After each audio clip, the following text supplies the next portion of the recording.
Break के बाद स्वागत है। आप देख रहे हैं हमारी ये स्पेशल कवरेज। अमेरिकी महासंग्राम का विजेता कौन, डोनाल्ड ट्रंप या कमला हैरिस? जो शुरुआती प्रोजेक्शंस आने शुरू हुए थे अब वो उतने शुरुआती नहीं रहे हैं। यहाँ पर साफ तौर पर डोनाल्ड ट्रंप एक बड़ी बढ़त के साथ अपनी मजबूत स्थिति में इस वक्त साफ तौर पर नजर आ रहे हैं। कमला हैरिस जो ताज़ा आंकड़े हैं उसमें डोनाल्ड ट्रंप 230 पे और कमला हैरिस 165 का आंकड़े के साथ यहाँ पर बनी हुई है। और साथ ही हमारे साथ हमारे खास मेहमान भी इस वक्त जुड़े हुए हैं।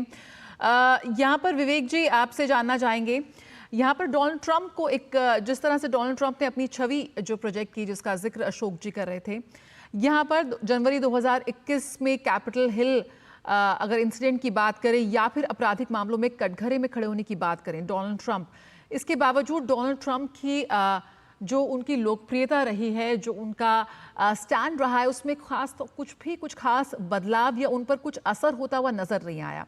क्या आप मानते हैं कि डोनाल्ड ट्रंप का सबसे मजबूत पक्ष है? देखिए, पॉपुलैरिटी पॉपुलिस्ट लीडर्स के एज में हम रह रहे हैं। काफी पॉपुलिस्ट लीडर्स दुनिया में हैं जिनकी पॉपुलैरिटी को खासा फर्क नहीं पड़ता, लेकिन ट्रंप को अगर आप देखें उनकी दो तीन चीजें हैं। एक तो वो इंडस्ट्रियलिस्ट हैं, वो बेल्ट वे जो बोलते हैं डीसी में, उससे बाहर हैं। तो लोगों को लगता है कि ये सिस्टम को फिक्स कर देंगे क्योंकि वो सिस्टम के पार्ट नहीं है, ये बाहर से आए हैं। लेकिन तो इसीलिए इस बार उनके कैंपेन की एक सब लाइन ये भी थी कि ट्रंप विल फिक्स इट। तो उनको ऐसे इस नजरिए से भी देखा जाता है कि वो सिस्टम को ठीक कर देंगे क्योंकि वो उसके पार्ट नहीं है। और दूसरा है कि उनके पास एक इंस्टीट्यूशनल वेल्थ है और लेगेसी वेल्थ है। तो इतने गोल्फ कोर्सेज हैं, इतने बड़े बिजनेसेस हैं, तो उनको खासा पर्सनली कुछ फर्क पड़ता नहीं है। लेकिन अच्छी बात यह है अमेरिका में कि यहाँ के जुडिशियल प्रोसेस और इंस्टीट्यूशंस अपने जगह पे इतने पावरफुल होने के बावजूद जो है अभी इलेक्शन के बाद जो डिफर्ड केसेस हैं वो केसेस वापस आएंगी। उनमें क्या होगा ये कहना मुश्किल है, लेकिन वो कोर्ट में खुलेंगी और उन पे सुनवाई होगी। ये तो पक्का है। तो इंस्टीट्यूशंस जो है अमेरिका के बड़े स्ट्रांग हैं और उससे पर्सनालिटी का लेना देना ज्यादा है नहीं। लेकिन पॉपुलर बिलीफ्स में इसलिए डोनाल्ड ट्रंप ज्यादा आगे निकल गए, पॉपुलिस्ट हो गए, क्योंकि उन्होंने सही तारों को छेड़ा है। जैसे यहाँ पे आप इन्फ्लेशन अगर देखें, बाइडेन एडमिनिस्ट्रेशन के अंदर बाइडेन एडमिनिस्ट्रेशन ने काफी इन्फ्लेशन कम किया है, लेकिन वो अगर आप लोग रोजमर्रे की चीजों में देखें तो वो फर्क नहीं पड़ता। इसीलिए लोगों को लगता है कि इन्फ्लेशन और इकोनॉमी की जो स्टेट है वो खराब है। हालांकि इन्फ्लेशन को काफी कम किया है बाइडेन एडमिनिस्ट्रेशन ने। बिल्कुल, और इसी वजह है कि यहाँ पर सभी स्विंग स्टेट्स में आगे चल रहे हैं। जो ट्रंप की लोकप्रियता की जिक्र यहाँ पर हो रहा था, वो किसी भी स्विंग स्टेट में यहाँ पर कमला हैरिस को बढ़त फिलहाल नहीं मिल रही है। और यहाँ पर जो तमाम जो स्विंग स्टेट्स हैं, जो बैटल ग्राउंड्स हैं, वहाँ पर ट्रंप की जो बढ़त है वो साफ तौर पर देखी जा रही है। कह सकते हैं कि जो ट्रंप की विजय गाथा या जो है उसमें कहीं ना कहीं ये जो स्विंग स्टेट्स है वो अपनी महत्वपूर्ण भूमिका निभाते हुए साफ तौर पर सामने दिख रहे हैं। और यही इस वक्त अमेरिकी चुनाव से जुड़ी हुई ब्रेकिंग न्यूज़ सामने आ रही है कि किसी भी स्विंग स्टेट में फिलहाल कमला हैरिस को बढ़त मिलती हुई नज़र नहीं आ रही है। तो जिस तरह से हम बता रहे हैं कि कैसे स्विंग स्टेट्स यहाँ पर डोनाल्ड ट्रंप की विजय गाथा का तस्वीर को सजाते हुए नजर आ रहे हैं और भारी बढ़त यहाँ पर रुझानों में डोनाल्ड ट्रंप को मिल रही है। डोनाल्ड ट्रंप 230 के आंकड़े के साथ यहाँ पर बने हुए हैं और कमला हैरिस 169 के आंकड़े पर फिलहाल यहाँ पर पहुंची हैं। और किस तरह से डोनाल्ड ट्रंप की छवि, उनकी साफ गोई और जो उनकी सख्ती जो उनके बयानों में थी, वो क्या इन रुझानों में बढ़त के साथ तब्दील होती भी नजर आ रही है? यही इस वक्त हम सभी देख रहे हैं। अशोक जी हमारे साथ बने हुए हैं। अशोक जी, अमेरिकी चुनाव बहुत महंगा होता है, ये तो हम सब जानते हैं, लेकिन 2024 का चुनाव अब तक का सबसे महंगा चुनाव साबित हो रहा है। और जिस तरह से खर्च इस चुनाव में हमने देखा है, जो मनी पावर हमने देखा इस चुनाव में, करीब पेंसिल्वेनिया में ही करीब 14 करोड़ डॉलर का खर्च किया गया प्रचार में। और कमला हैरिस ने यहाँ पर बाजी मारी है। कमला हैरिस ने काफ़ी खर्च किया है। जिस तरह से कमला हैरिस करीब 3 महीने पहले उन्हें एक अप्रत्याशित रूप में इस चुनाव में उम्मीदवार घोषित कर दिया गया। कहा जा रहा है कि थोड़ा पहले आती तो हो सकता है ज़्यादा उनको फ़ायदा मिलता, ज़्यादा उनको समय मिलता इस जंग को लड़ने का। किस तरह से आप देखते हैं इस बार ये जो चुनाव था उसमें कई नई चीज़ें सामने निकल कर आई और दोनों ही लीडर्स की जो कॉन्ट्रास्ट पर्सनालिटीज़ थी वो कहीं ना कहीं एक दूसरे को दबाव में करते हुए भी नजर आए। जी आप बिल्कुल ठीक कह रही हैं। देखिए बिल्कुल ही ऐतिहासिक चुनाव है ये, और क्योंकि हमने बात भी की है, जो अगर कमला हैरिस चुनकर आ जाती हैं तो वो पहली महिला होंगी, पहली एथनिक माइनॉरिटी होंगी, ब्लैक अमेरिकन होंगी, इंडियन एथनिसिटी की होंगी। तो ये तो एकदम बिल्कुल ही पिछले 250 साल का जो इतिहास है अमेरिका का, उसको एकदम उलट पुलट कर देता, फेर बदल कर देता, क्योंकि अभी तक एक भी महिला वहां पर राष्ट्रपति बनकर चुनकर नहीं आई है। केवल 2016 में प्रत्याशी के रूप में ये आई थी एक कैंडिडेट हिलरी क्लिंटन, परंतु वो भी सफल नहीं हो पाई। तो अगर वो आ जाती तो बिल्कुल एक इतिहास बदल देती। अगर ये अब डोनाल्ड ट्रंप अगर आ जाते हैं तो वो भी इतिहास बनाएंगे, क्योंकि इससे पहले 130 साल पहले एक ऐसा वाकया हुआ जो कोई राष्ट्रपति जिसने एक टर्म सर्व किया उसके बाद हार गए और उसके बाद दोबारा से वो आए। तो ये भी अपने में एक इतिहास बनाने की बात है अगर डोनाल्ड ट्रंप आते हैं। और उनके ऊपर दो बारी इम्पीचमेंट हुआ है, एक बारी नहीं 2 बारी इम्पीचमेंट हुआ है, परंतु जो अमेरिका की जनता है उसने उसको कोई ध्यान नहीं दिया, उसको मद्देनजर नहीं रखा है। कितने उनके ऊपर फेलनी चार्जेस हैं, कितने सेक्सुअल असॉल्ट चार्जेस हैं, जो कि वो कन्विक्ट भी हो गए हैं। तो वो भी मैं समझता हूं जो किसी प्रकार का ये हिस्टोरिक ही चीज है, ऐतिहासिक चीज है, जो अगर वो बनकर आ जाते हैं। और फिर हम देखते हैं जो हर तरीके से जैसे ये प्रचार हुआ है, जितना पैसा यहाँ पर लगा है। देखिए पहले भी हम बात कर रहे थे, ये तो सबसे पूरे विश्व की सबसे बड़ी अर्थव्यवस्था है, 27 ट्रिलियन डॉलर। और उसमें अगर जो कहते हैं अमेरिका का जो राष्ट्रपति है वो पूरी दुनिया का सबसे ज्यादा ताकतवर वो शख्स होता है, चाहे शख्स हो या महिला हो। तो इसीलिए उसमें तो जो कुछ अगर ऐसा होता है तो जी जान वो उसमें झोंक देते हैं।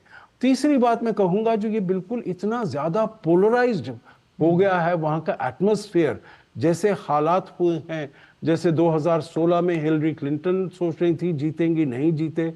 2020 में डोनाल्ड ट्रंप कहते हैं जो मुझसे इलेक्शन चुरा लिया गया है, और फिर वो आए हैं अपने को विंडिकेट करने के लिए। और यहाँ पर कमला हैरिस जो कि जुलाई के महीने में उनके विरुद्ध आकर खड़ी हुई, रेगुलर प्रोसेस से उनका भी चयन नहीं हुआ as a candidate.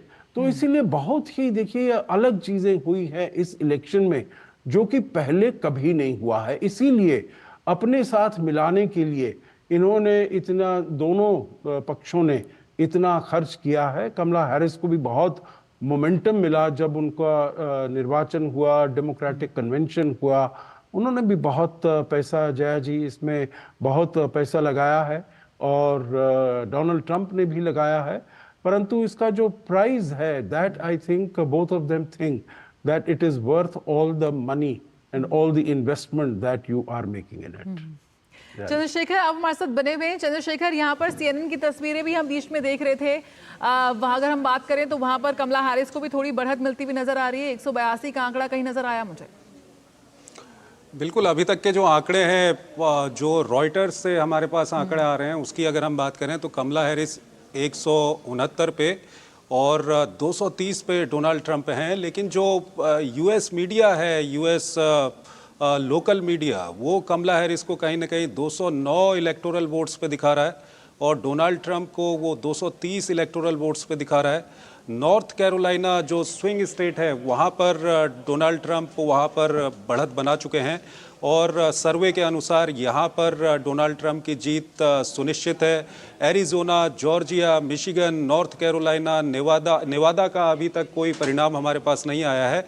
Pennsylvania, Wisconsin, सभी जगह पे डोनाल्ड ट्रंप बढ़त बनाए हुए हैं। एरिजोना एकमात्र स्टेट है जहाँ पर बढ़त काफ़ी कम है। कमला हैरिस 49.3% पे हैं, तो डोनाल्ड ट्रंप 49.8% पे हैं। लेकिन उसके अलावा Georgia, Michigan, North Carolina, Pennsylvania, Wisconsin, इन सभी जगह पे 3 से 4% की अंतर है दोनों के उसमें। तो डोनाल्ड ट्रंप अभी बढ़त बनाए हुए हैं और कई सारे जो स्विंग स्टेट हैं वहाँ पर रुझानों में डोनाल्ड ट्रंप आगे हैं, लेकिन उनको अभी सर्वे के हिसाब से ये कह देना कि ये रिपब्लिकन की ओर चला जाएगा पूरा का पूरा स्टेट, एक स्टेट को छोड़ करके, नॉर्थ कैरोलिना को छोड़ करके, वो अभी कहना मुश्किल है। लेकिन 230 पर डोनाल्ड ट्रंप पहुंच चुके हैं। जो व्हाइट हाउस की रेस है अगला यूएस प्रेसिडेंट बनने की, उसमें डोनाल्ड ट्रंप कमला हैरिस से इस वक्त पर काफ़ी आगे हैं। विवेक जी हमारे साथ बने हुए। विवेक जी, यहाँ पर जो ताज़ा आंकड़े सामने आ रहे हैं तो कमला हैरिस ने अपने प्रतिद्वंदी ट्रंप के बीच की जो दूरी है वो थोड़ी ज़रूर कम यहाँ पर की है, लेकिन आपको क्या लग रहा है, क्या इसके पीछे कारण हो सकता है इतनी अग्रेसिव कैंपेन और इतना भावनात्मक रूप से जुड़ना?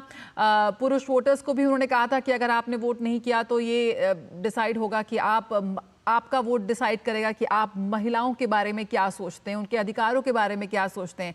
उसके बाद जिस तरह के आंकड़े सामने आ रहे हैं, क्या वजह आपको नजर आ रही है? बहुत ही सरप्राइजिंग है। अभी कुछ पूरी वोटिंग हो जाए तो एक इसकी एनाटमी की जाएगी, लेकिन अभी जो मैंने कुछ डेटा देखे हैं उससे ये पता चल रहा है कि majority of women voted for Trump, जो बहुत ही सरप्राइजिंग है, क्योंकि ये एक्सपेक्ट किया जा रहा था कि मेन स्विंग स्टेट्स में अगर ट्रम्प मेन के वोट्स, मेजॉरिटी ऑफ मेन के वोट्स को रख लेते हैं और विमेन के वोट्स अगर हैरिस को जाते हैं तो हैरिस फिर भी जीत जाएंगी। लेकिन ऐसा हुआ नहीं, जो कि बहुत सरप्राइजिंग है। और बाकी ब्लैक्स के वोट्स, जो ब्लैक अमेरिकन्स हैं, उनके वोट्स भी ट्रम्प को चले गए हैं मेजॉरिटी में। तो ये इंटरेस्टिंग है। इससे ये पता चलता है कि जो मेन इश्यूज हैं उससे कनेक्ट ट्रम्प, जो हैरिस कैंपेन के मेन इश्यूज थे उससे लोगों ने कनेक्ट नहीं किया। ये कई लेवल पे जो है ये ऊपरी सुपरफिशियल लेवल पे रह गई बातें। और जो मेन इश्यूज जो इस इलेक्शन को, जो डिसाइसिव इश्यूज जिन्होंने शेप किया है, वो है इमिग्रेशन और इकोनॉमी। ये दो ही मुद्दा है जो लोगों के रोजमर्रे की जिंदगी को अफेक्ट कर रहा है। जो कोस्टल स्टेट्स हैं, जो बॉर्डर स्टेट्स हैं, वो परेशान हैं इमिग्रेशन से, इलीगल इमिग्रेशन से। बाकी जो हिंटरलैंड, जो अंदर के जो मिडवेस्ट स्टेट्स हैं, जैसे ओहायो, केंटकी, वहाँ पे लोगों को ये लगता है कि वहाँ भी अब लोग जो है इलीगल इमिग्रेंट्स को पनाह दे रहे हैं।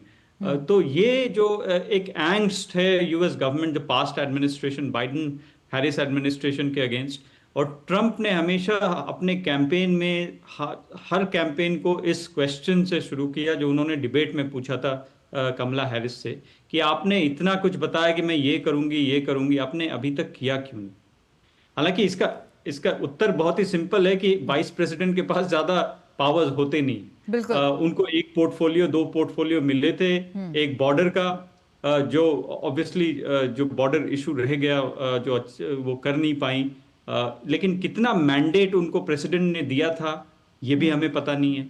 तो इसीलिए लेकिन ये क्वेश्चन इतना इंपॉर्टेंट है और ये जो है वोटर बेस से कनेक्ट करता है, क्योंकि आप पूछेंगे आपने क्यों किया नहीं, तो ऑब्वियसली ये this is a big question जिसके पास आप सत्ता में थे तो सत्ता में रहते हुए आपने क्यों नहीं किया।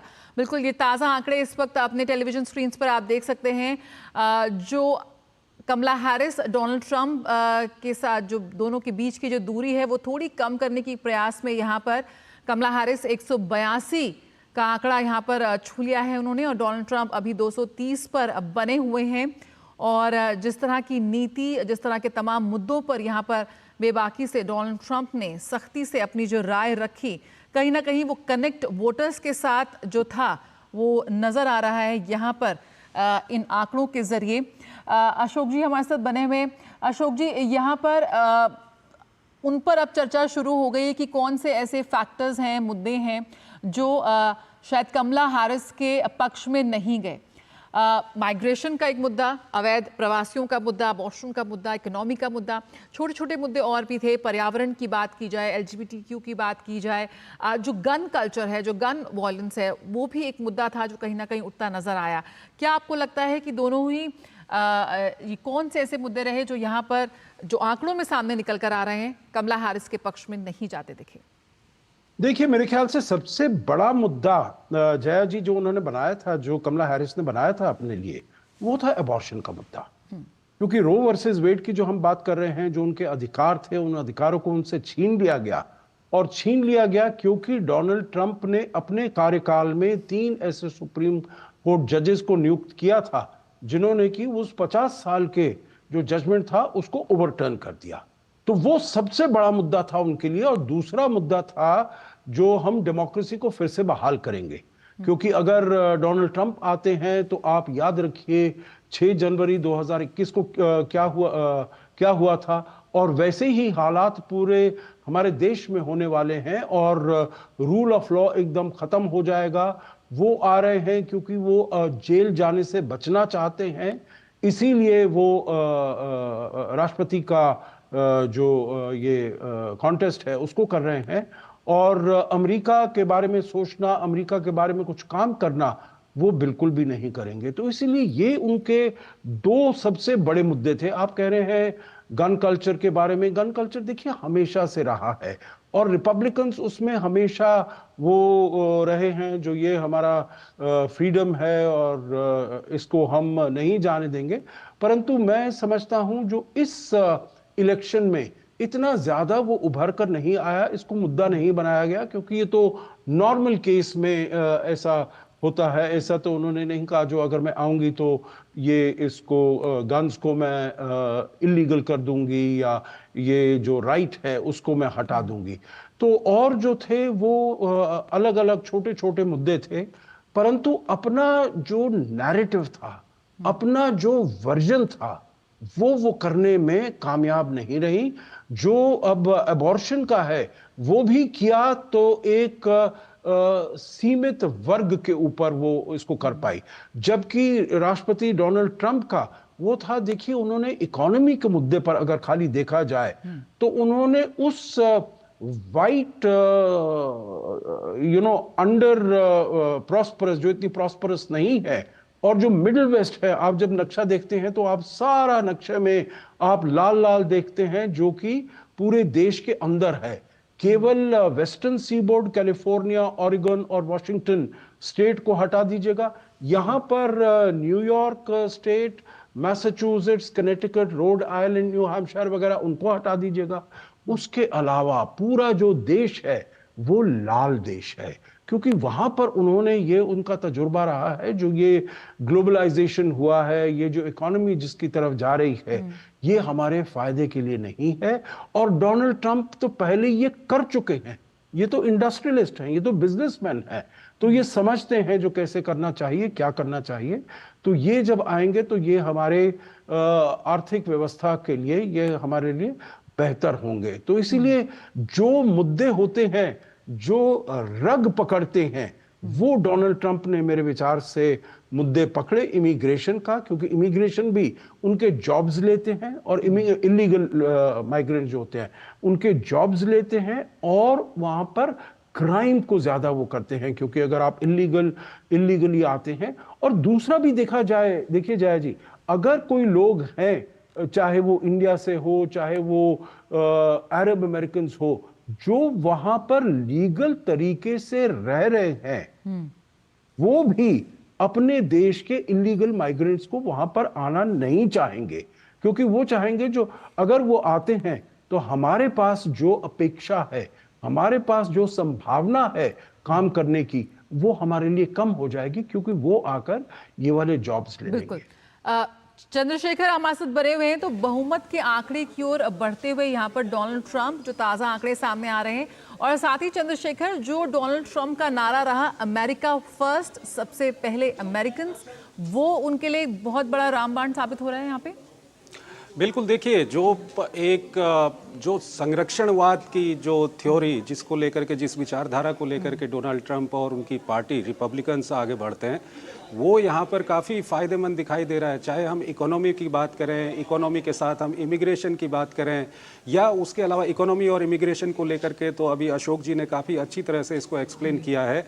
उसके साथ साथ जो जिस तरह से दुनिया में जो सिनेरियो बना हुआ है, उसमें अमेरिका को वहाँ के लोग ये मानते थे कि अमेरिका दुनिया में कुछ बोलेगा तो उससे दुनिया सुनेगी। लेकिन बाइडेन एडमिनिस्ट्रेशन के अंदर क्या हुआ, चाहे अफगानिस्तान से आप शुरुआत कर लीजिए और अभी रूस, यूक्रेन और पश्चिम एशिया की आप बात कर लीजिए, वो क्या कर रहे हैं, वो किसको सपोर्ट कर रहे हैं, उनकी नीतियाँ क्या है, वो एक अलग चीज़ है। लेकिन वो जो बयान देते हैं, चाहे पश्चिम एशिया को लेकर के बाइडेन एडमिनिस्ट्रेशन की ओर से लगातार बयान आते थे कि आप इजराइल पे दबाव डाला जाता था कि वो वहाँ पर ट्रूस कर ले, हमास के साथ युद्ध विराम कर ले, लेकिन वो इजराइल ने वो माना नहीं। ऐसे ही रूस और यूक्रेन युद्ध को लेकर के भी अमेरिका की कोई इस तरह की नीति सामने नहीं आई, बल्कि उसके बदले ये आया कि अमेरिका लगातार यूक्रेन को सपोर्ट करते रहा और अमेरिका के अंदर में जो लोग हैं वो नहीं चाहते थे कि अमेरिका अपनी इकोनॉमी से यूक्रेन को सपोर्ट करे। तो ये जो संरक्षणवाद का जो फैक्टर है, इसमें इकोनॉमी भी आ जाती है, इसमें इमिग्रेशन भी आ जाता है, इसमें जो अमेरिका को एक सुपर पावर की तरह दिखाना, वहाँ का जो राष्ट्रवाद है, जो अमेरिकी राष्ट्रवाद है, कहीं ना कहीं उसको केंद्र में रख के डोनाल्ड ट्रंप आगे बढ़े हैं और इसका उनको फ़ायदा भी मिल रहा है। ये इकोनॉमी की हम बात कर लें, बेरोज़गारी है, महंगाई है, या उसके अलावा वहाँ पर जो अमेरिकन हैं उनको नुकसान हो रहा है। वो इसलिए नुकसान हो रहा है क्योंकि अमेरिका जो ग्लोबलाइजेशन की थ्योरी है उसमें अपनी भूमिका बढ़ा रहा है लगातार। इस तरह की जो बातें करते रहे हैं, जो संरक्षणवाद की वो बात करते रहे हैं या इमिग्रेशन की वो बात करते रहे हैं, एक तरह का खतरा जो अमेरिकी हैं उनको वो लगातार दिखाते रहे हैं। उन्होंने मैक्सिको के साथ दीवार बनाने की बात कही थी। और इमिग्रेशन एक ऐसा मसला है जो अमेरिका के लिए काफ़ी परेशान करने वाला मसला है। अशोक जी अभी बता रहे थे कि किस तरह से वहाँ के जो अमेरिकी हैं, जो लीगली वहाँ पर जो इमिग्रेंट रह भी रहे हैं, वो भी कहीं ना कहीं समझते हैं कि जो इलीगल इमिग्रेंट्स हैं वो वहाँ पर ना आएँ। और ट्रंप के पिछले शासनकाल के दौरान उन्होंने 6-7 मुल्कों पर बैन लगा दिया था कि वहाँ के लोग अमेरिका आ ही नहीं सकते। और जो वीज़ा को लेकर के जो ट्रंप की अपनी H-1B वीज़ा या दूसरे जो वहाँ आने का जो वीज़ा या दूसरे साधन है, उसको लेकर के जो ट्रंप की अपनी विचार रहे हैं, उसका कहीं ना कहीं ये फ़र्क पड़ा है। तो अमेरिकी राष्ट्रवाद और साथ ही साथ अमेरिकी संरक्षणवाद, इन दोनों को ट्रंप ने कहीं ना कहीं आगे बढ़ाया है और उसका फ़ायदा यहाँ पर दिख रहा है उनको। बिल्कुल। अभी के ताज़ा आंकड़े क्या कुछ कह रहे चंद्रशेखर? ताज़ा अगर आंकड़े मैं आपको दिखाना चाहूँ, सबसे पहले हमारे पास जो आंकड़े आ रहे हैं वो रॉयटर्स की ओर से आ रहे हैं। और रॉयटर्स के जो ताज़ा आंकड़े हैं वो ये कहते हैं कि कमला हैरिस 182 पर हैं और ट्रंप जो हैं वो 230 पर हैं। और साथ ही साथ अगर हम जो यूएस लोकल मीडिया है उसकी ओर अगर हम जाना चाहें, तो लोकल मीडिया की अगर हम बात करते हैं तो वहाँ पर ये बताया जा रहा है कि जो डोनाल्ड ट्रंप हैं वो इलेक्टोरल वोट्स जीत चुके हैं 230, कमला हैरिस 210 इलेक्टोरल वोट्स जीत चुकी हैं। स्विंग स्टेट्स की अगर हम बात करें तो नॉर्थ कैरोलिना ट्रंप की ओर चला गया है, Arizona, Georgia, Michigan, Pennsylvania, Wisconsin, इन सभी राज्यों में ट्रंप बढ़त बनाए हुए हैं।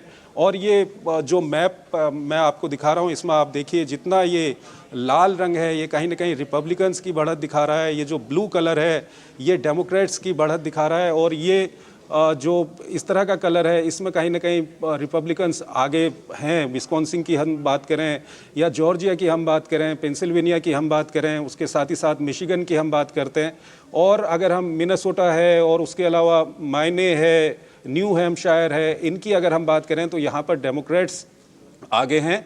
और एरिजोना की बात करें, ये जॉर्जिया की बात करें, यहाँ पर रिपब्लिकन्स आगे हैं। तो कहीं ना कहीं ये अब कुछ घंटे हो चुके हैं जब वहाँ पर काउंटिंग शुरू हो गई है। इधर जो वेस्ट के स्टेट थे यहाँ पर काउंटिंग थोड़ा सा लेट से शुरू हुई थी, लेकिन इन स्टेट्स में जो पहले से माना जा रहा था, जैसे वॉशिंगटन के बारे में है या ओरेगोन के बारे में है, कैलिफोर्निया है, न्यू मैक्सिको है, कोलोराडो है, यहाँ पर ये माना जा रहा था कि डेमोक्रेट्स यहाँ पर बढ़त बनाएंगे। तो इन जगह पे डेमोक्रेट्स बढ़त बना रहे हैं, और जिन जगहों पे ये माना जा रहा था जो रिपब्लिकन्स के गढ़ हैं वहाँ पर रिपब्लिकन्स आगे हैं। और सबका फोकस जो था वो इसके बाद स्विंग स्टेट्स पे आ जाता है। तो स्विंग स्टेट्स पे हम देख रहे हैं कि लगभग नेवादा के आंकड़े हमारे पास उपलब्ध नहीं है। लगभग हर स्टेट में डोनाल्ड ट्रंप आगे चल रहे हैं। और जैसे कि कुछ देर पहले मैंने आपको बताया था कि एरिजोना में कमला हैरिस और डोनाल्ड ट्रंप के बीच में बहुत कम अंतर था उसमें, जब मैं आपको बता रहा था दोनों 49% समथिंग पे थे। लेकिन अभी कमला हैरिस वहां पर 49.2% पे हैं, जबकि डोनाल्ड ट्रंप वहां पर 50% में आ गए हैं। जॉर्जिया में दोनों के बीच में 2% का अंतर है, और मिशिगन की हम बात करें तो दोनों के बीच में वहां पर 6% का अंतर है। नॉर्थ कैरोलिना तो पूरा का पूरा डोनाल्ड ट्रंप की ओर चला गया है। पेंसिल्वेनिया की हम बात करें तो वहां पर 2-3% का अंतर है। इसी तरह अगर हम विस्कॉन्सिन की बात करते हैं तो वहां पर 4% का अंतर है। तो कहीं ना कहीं अब ये 2-3 घंटे बीत चुके हैं जब वहां पर काउंटिंग शुरू हुई है, तो रुझान है ये, लेकिन ये शुरुआती रुझान भी नहीं है। तो ये कहा जा सकता है कि डोनाल्ड ट्रंप व्हाइट हाउस के काफी नजदीक अब पहुंचते हुए दिख रहे हैं। बिल्कुल बिल्कुल। तो यहाँ पर बता दें आप दर्शकों को कि नवादा में भी जो वोटर गिनती है उसकी शुरुआत हो चुकी है। अभी शुरुआती में थोड़ी 2-3% की बढ़त ही यहाँ पर बता रहे हैं ट्रंप की, लेकिन अभी तस्वीर साफ होनी बाकी है।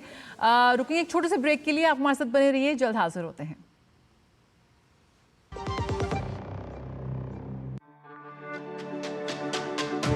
मेरी पसंद, मेरी पसंद, मेरी पसंद, मेरी पसंद, हमारी पसंद। हम सबकी पसंद। मजबूत देश का मजबूत सरिया हो गया स्टील।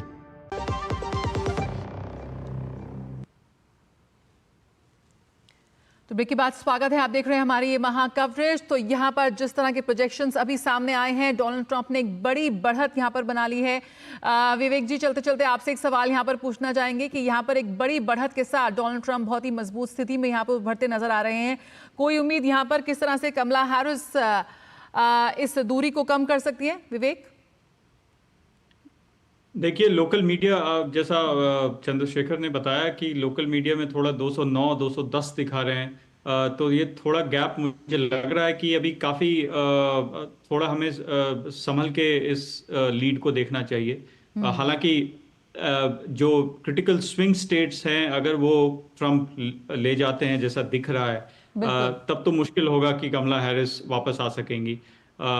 तो मेरे ख्याल में ये बहुत ही क्रिटिकल है कि अगर दो में से, क्योंकि एरिजोना उन्होंने ऑलरेडी लगभग ले लिया, नॉर्थ कैरोलिना ले लिया, एरिजोना बहुत ही कांटे की टक्कर है, लेकिन आगे चल रहे हैं डोनाल्ड ट्रंप। और अगर दो भी पेंसिल्वेनिया और एक और कोई ब्लू वॉल स्टेट ले जाते हैं, तो मेरे ख्याल में पक्का है कि डोनाल्ड ट्रंप व्हाइट हाउस की तरफ बढ़ रहे हैं। बिल्कुल। तो यहाँ पर व्हाइट हाउस की जो रेस है वो और भी ज़्यादा इस वक्त नज़र आ रही है। काफ़ी रोमांचक मतगणना जारी है। अमेरिकी चुनाव को लेकर हमारी स्पेशल कवरेज भी जारी है। लेकिन फिलहाल बहुत बहुत शुक्रिया हमारे खास मेहमानों का, अशोक जी, विवेक और चंद्रशेखर जोशी, हमसे जुड़ने के लिए। लगातार इस महा कवरेज के जरिए हम आपसे लगातार जुड़े रहेंगे। लेकिन फिलहाल इस बुलेटिन में इतना ही। मुझे दीजिए इजाज़त। नमस्कार।